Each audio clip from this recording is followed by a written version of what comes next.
Hi hello అందరికీ నమస్కారం. Welcome back to మధురిమలు.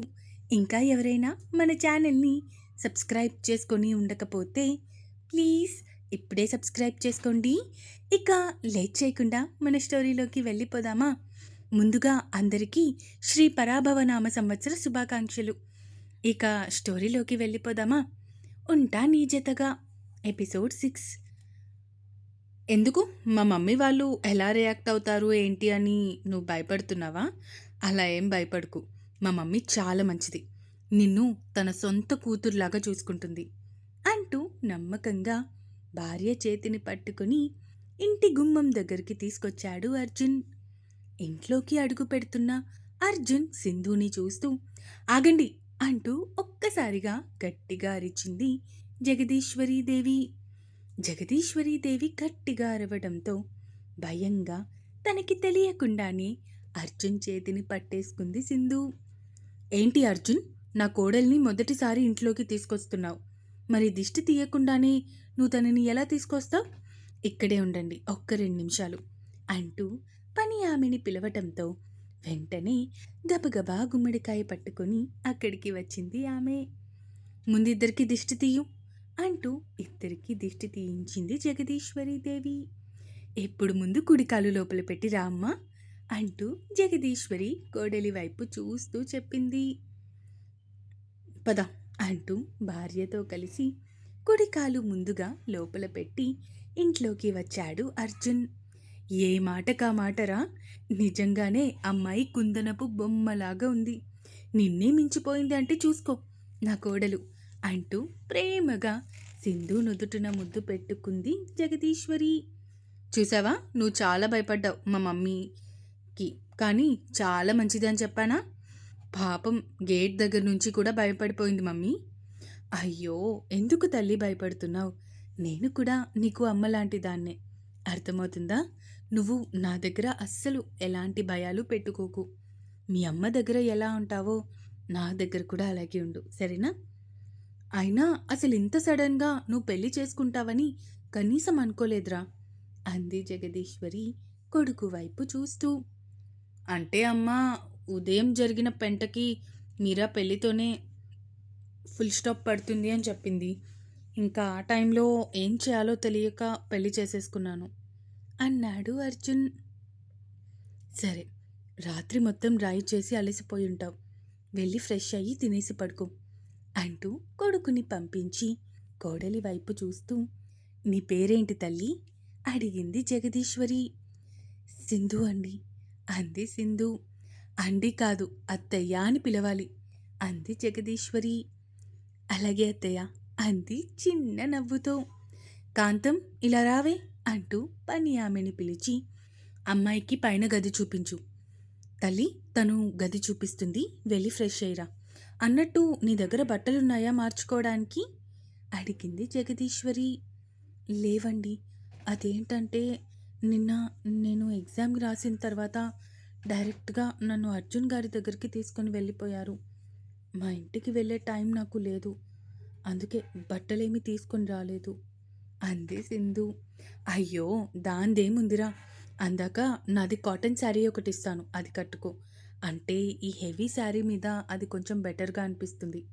సాయంత్రానికి నీకు బట్టలు తెప్పిస్తాను, సరేనా తల్లి అంటూ తన రూమ్లోకి వెళ్ళి ఒక కాటన్ శారీ తీసుకొచ్చి కోడలి చేతికి ఇచ్చింది. ఇది నేను ఇంకా వాడలేదు, కొత్త చీరే కాబట్టి నువ్వు నిర్భయంగా వాడుకోవచ్చు. అయ్యో, మీరు వాడింది ఇవ్వండి, పర్వాలేదు, ఇది తీసుకో, నీకు ఇది చాలా బాగుంటుంది అంటూ కాంతం అమ్మాయిని తీసుకెళ్ళు అంటూ చెప్పేసి తిరిగి సోఫాలో కూర్చుంది జగదీశ్వరి. కాంతం సింధుకి రూమ్ చూపించి మీకేమన్నా అవసరమైతే నన్ను పిలవండమ్మా అంటూ అక్కడి నుంచి వెళ్ళిపోయింది. ఆ రూమ్లోకి వెళ్ళి డోర్ లాక్ చేసుకుంది సింధు. ఆ రూమ్ చూస్తూనే తన కళ్ళు పెద్దవి అయ్యాయి. ఇదేంటి, మా హోటల్లో రూమ్స్లా ఉన్నాయి, దేవుడా, అర్జున్ గారు చెప్పింది నిజమే, ఇల్లు బయట నుంచి కంటే లోపల నుంచి ఇంకా బాగుంది అనుకుంటూ టవల్ తీసుకొని ఫ్రెష్ అవ్వడానికి వాష్రూమ్లోకి వెళ్ళింది. ఇది వాష్రూమా, ఇంత బాగుందేంటి అనకూడదు, కానీ ఇక్కడే రోజంతా గడిపేయచ్చు, అంత బావుంది అనుకుంటూ వాటర్ టబ్ చూసి చిన్న పిల్లలా సంబరపడిపోయింది. అవును. ఈ వాటర్ టబ్ ఎలా యూజ్ చేయాలి? వాటర్ ఎలా ఫిల్ చేసుకోవాలి? ఏంటో తర్వాత ఫోన్‌లో, యూట్యూబ్‌లో చూడాలి. లేదంటే చాట్ జీపీటీనే అడగాలి. ఇప్పటికైతే షవర్‌తో స్నానం చేసేద్దాం అనుకొని ఫ్రెష్ అయ్యి బయటకి వచ్చి జగదీశ్వరి ఇచ్చిన కాటన్ చీర కట్టుకొని బయటికి వచ్చింది. అప్పటికే అర్జున్ ఫ్రెష్ అయ్యి కిందకి వచ్చేసి ఉండటంతో సింధు కూడా వచ్చింది కిందకి. సింధు, ఈ శారీ నీకెక్కడిది? అడిగాడు అర్జున్ నవ్వుతూ. అంటే అత్తయ్య ఇచ్చారు అంది సింధు. నేనే ఇచ్చానురా. పాపం తన దగ్గర బట్టలు లేవు. తనకి ఫిట్ అయ్యే బట్టలు ఇంట్లో కూడా లేవు. అందుకే సాయంత్రం నేను వేరే వాళ్ళ చేత బట్టలు తెప్పిస్తున్నాను.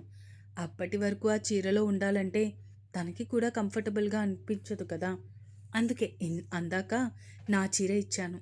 అయినా కాటన్ చీరలో కూడా నా కోడలు ముద్దుగా ఉంది అంది జగదీశ్వరి. ఆ మాటకి చిన్నగా నవ్వుతూ ఉంది సింధు. నువ్వు ముందు మొహమాట పడటం, భయపడటం ఆపేసి నీకు నచ్చినట్టు నువ్వు ఇక్కడ ఉండొచ్చు. నిన్ను ఎవ్వరూ అబ్జెక్ట్ చేయరు. అర్థమవుతుందా? అంటూ ప్రేమగా చెప్తూ కోడల్ని కూర్చోబెట్టి తనే స్వయంగా కోడలికి వడ్డిస్తూ ఉంది జగదీశ్వరి. అమ్మా, కోడలు రాగానే కొడుకుని పక్కన పెట్టేస్తున్నట్టున్నావు అడిగాడు అర్జున్. చిన్నప్పటి నుంచి నీకు పెడుతున్నాను కదా, ఈరోజు నువ్వు పెట్టుకొని తిను, పర్వాలేదు. నా కోడలికి నేను పెడతాను ఈరోజు అంది జగదీశ్వరి.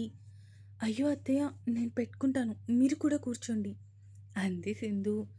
అబ్బా, నేను ఇందాకే తినేసి టాబ్లెట్స్ వేసేసుకున్నాను తల్లి, ముందు నువ్వు తిను అంటూ కోడలికి కొసరి కొసరి వడ్డిస్తుంది జగదీశ్వరి. ఇక కొడుకు కోడలు ఇద్దరూ తినేశాక కాసేపు రెస్ట్ తీసుకోండి సరేనా? నేను గుడికి వెళ్ళాలి. మీ ఇద్దరి పేరున అర్చన చేయించాలి. అసలైతే అన్నీ బాగుండి ఉంటే నా కొడుకు పెళ్ళి ఎంతో ఘనంగా చేద్దామనుకున్నాను.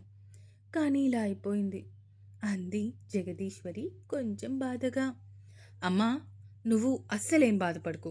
అయినా నా పెళ్ళికి ఖర్చు పెట్టలేకపోయాం కదా, ఆ డబ్బుల్ని మన ట్రస్ట్ ద్వారా పేద పిల్లల్ని ఫ్రీగా చదివిద్దాం. ఏమంటావ్ అడిగాడు అర్జున్ తల్లి వైపు చూస్తూ. చాలా మంచి ఆలోచన నాన్న, అలాగే చేద్దాం. మీ నాన్న వచ్చాక మీ నాన్నగారితో కూడా మాట్లాడదాం అంది జగదీశ్వరి. సరే అమ్మా, నాన్న ఏమైనా ఫోన్ చేశారా నీకు? లేదు నాన్న, నాకు తెలిసి మీ నాన్నకి ఇంకా విషయం తెలియలేదు. తెలిసుంటే ఈ పాటికే ఫోన్ చేసేవారు కదా. నాకు తెలిసి రాత్రికి ఫోన్ వస్తుంది. మీరేం కంగారు పడకండి, నేను చూసుకుంటాను అంటూ అక్కడి నుంచి గుడికి బయలుదేరింది జగదీశ్వరి.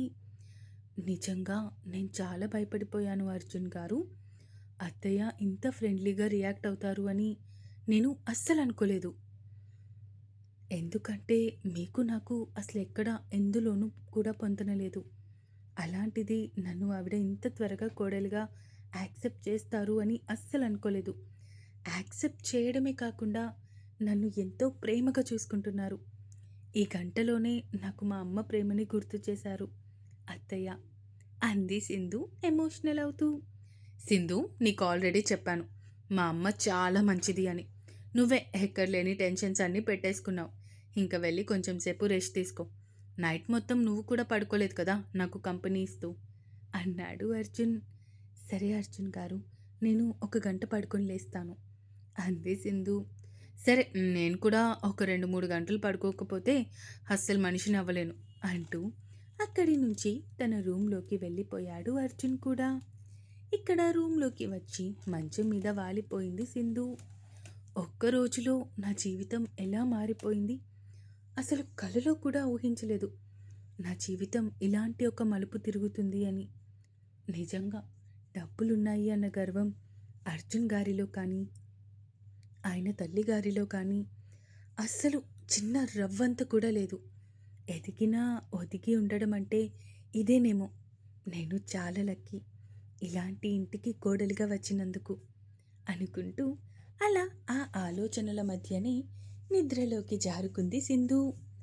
రూమ్లోకి వచ్చిన తర్వాత అసలు నాకేమైంది, ఒక్క రోజులోనే దాని మీద ప్రేమ పుట్టిందా? ఒరే అర్జున్, ఇది నీకే ఆశ్చర్యంగా అనిపించట్లేదు?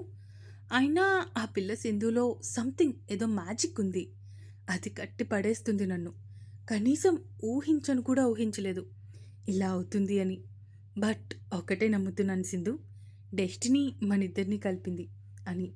So you are my soulmate అనుకుంటూ నవ్వుకుంటూ సింధు గురించే ఆలోచిస్తూ తన ఊహలలోనే నిద్రలోకి జారుకున్నాడు అర్జున్ కూడా. ఇంకా ఉంది. ఈ ఎపిసోడ్ ఎలా అనిపించిందో కామెంట్స్ రూపంలో తెలియజేస్తారు అని కోరుకుంటున్నాను. అలాగే సబ్స్క్రైబ్ చేసుకోవడం మాత్రం మర్చిపోకండి. ఇక ఉంటాను. Bye bye.